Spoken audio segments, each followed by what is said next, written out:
The Alex Jones Show, because there's a war on for your mind. It is November 18th, 2008. We've got an hour and 52 minutes left in this transmission, broadcasting on the AM and FM dial, transmitting and streaming over the web at Infowars.com and PrisonPlanet.com, as well as over different satellite systems. This is the Alex Jones Radio Show. I am Alex Jones. And our guest is Alan Watt of CuttingThroughTheMatrix.com, again for the next hour and 51 minutes. Now, I know that we have Don in Costa Rica, Jimmy in Kentucky, Dustin and others holding over from the last hour, but Alan can speak to any subjects you want to call in about. You want to talk to Alan Watt, it's 1-800-259-9231. I have a lot of questions I want to ask Alan. I want to have discussions with him and try to bring both of our knowledge of the New World Order and all of our knowledge together to a higher level.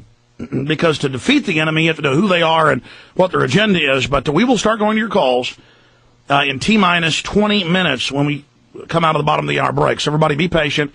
We're going to get to everybody who is patiently holding. But Alan, last hour I had a caller call in, Mike from California, saying, well, if they're saying they plan to kill 80% of us, how do they plan to do that? And I was explaining to him that it's incremental. First, they've got to socialize us, get us under government control, being regulated, being tracked, being traced, in government schools, where they always, have things more far advanced than they are for the adults. This is all part of, like programming, bringing in the new model, flushing out the old info, putting in the new, reducing the language, semantically reducing the language, drugging, poisoning, sterilizing the population. We have all the numbers on that. I want to go over that. But out of the gates, I wanted to ask you, because I've seen a lot of this in their Club of Rome planning, UN planning, biological diversity assessments. We've seen a lot of it in the university level documents they're putting out. What the RAND Corporation is saying, what the British Ministry of Defense said last year that I know you covered extensively, as we did here, where they admit that there's a global elite and they're waging war against the individual, that they're putting in robotic aircraft so they can replace humans, even refusing to say nerve gas large cities.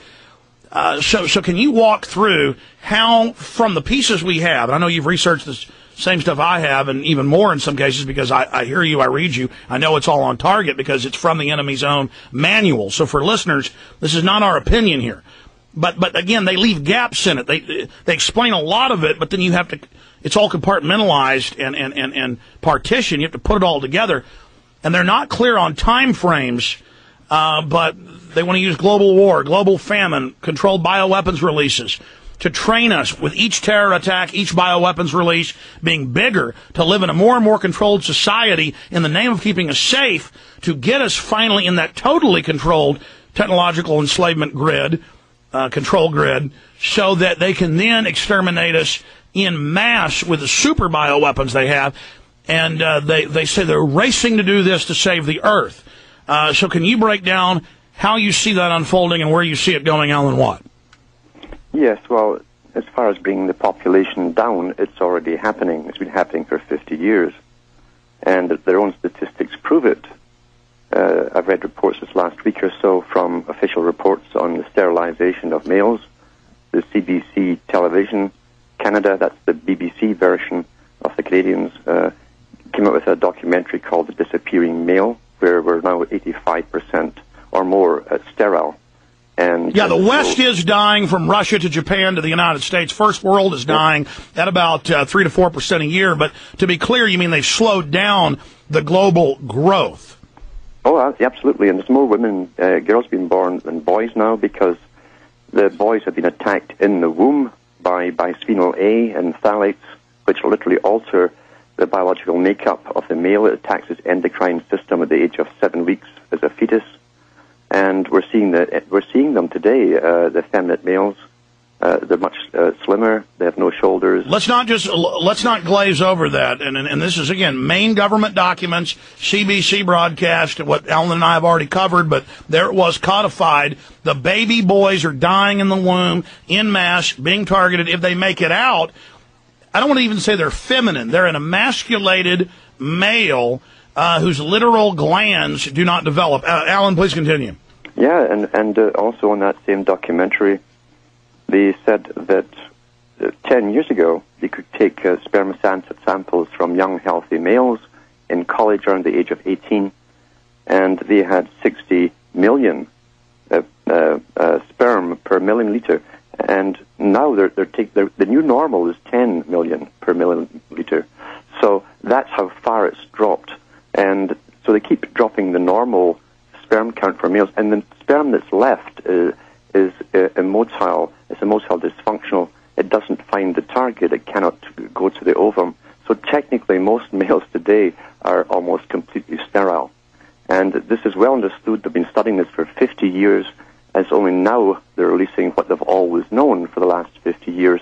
And you have to go back 50 years to the writings of Charles Galton Darwin, who came out with his book, The Next Million Years, where he outlines, on behalf of the elites, the different techniques of doing this very thing, sterilizing the population, primarily targeting the males, and reducing them drastically. So it has been happening. People are always looking for a big apocalypse, and it doesn't happen that way. It happens gradually, quietly, and the big mainstream media make no big deal about it. Explain that, because you do that very well. I mean, they state it's silent weapons for quiet wars. They slowly turn up the ambient chemicals, the frequency pollution, what's in the water, the food, so that we slowly get used to the neighbors, the kids dying of cancer, the old people dying early. We slowly get used to everybody not being able to have babies on the block, except for the new third world populations that come in that haven't been under the chemicals. But then you take third world groups that have been here a generation, they're just as sterilized as blacks and whites. I mean, we're under hardcore attack right now. It's complete all-out warfare. And now he discussed this as Charles Galton Darwin. He was a physicist in the 1950s. And you'll find Arthur Koestler also worked at the United Nations. Arthur Koestler is admitted now. Koestler was a member of MI5, MI6. And he taught at a university in New York for a while. He worked for the United Nations. And he wrote about this necessity as well of vastly reducing the population. They're using the same techniques, in fact, that they've been using on animals in basically animal management in the forestry commissions. They target primarily the males to bring their population down drastically. Same techniques we use. Yeah, they've been putting out baits to chemically sterilize badgers and foxes. And again, it's all done just like you manage animals. They even say that. Go ahead, please. Yes, they actually call it herd management when they discuss humans in the medical societies now openly. So this has been happening. We're seeing all the other side effects. As the sperm count drops and the endocrine system is severely attacked in young men, their IQ level is dropping as well, which also explains why they can't catch on to the big picture of what's happening around them. They literally don't have the ability to see what's happening. And that again ties in with the big planning committees who discussed this with Charles Galton Darwin. He didn't do this on his own. He spoke on behalf of the big think tanks and foundations that worked on behalf of the British elite at the time. And they talked about the necessity for dumbing down the people, especially the male, because the male was their main target. They said, if the men will never, ever accept this new world order, this regimented system from birth to death. And that's why they Prozac and Ritalin the boys. That's why they target them for a fist fight. They go to jail now instead of being allowed to do their normal male activities. I mean, that'd be like arresting a baby pronghorn, a juvenile pronghorn for challenging other males out on the grassy plains of New Mexico. All normal human activity is made criminal. The male is destroyed. That is correct.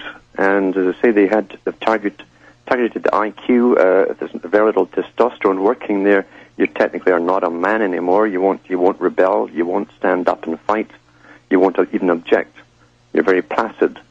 And again, this is well understood by herd management for animals. When you basically neuter a bull, he becomes very, very placid, and he'll accept treatment quite easily.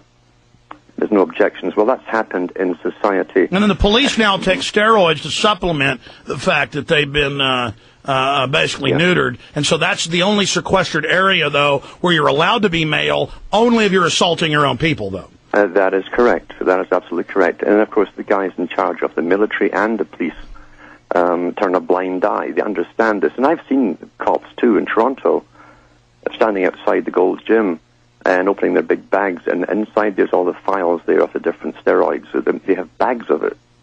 And they all look like the Incredible Hulk. They have no neck. And they've got their shaven heads there. And they're just dying to get out there and be aggressive. Now they have permission. So once again, it's authorized from the top. Please continue. Well, what's interesting, too, one of the main chemicals that is a synthetic hormone, the very things that Charles Galton Darwin was talking about and advocated, was bisphenol A. Now, bisphenol A was understood, it was discovered in the 1800s, and in the 1930s, the chemical companies in the U.S. had done extensive experimentation with it, and they found that it was an endocrine disruptor. It literally would attack male growth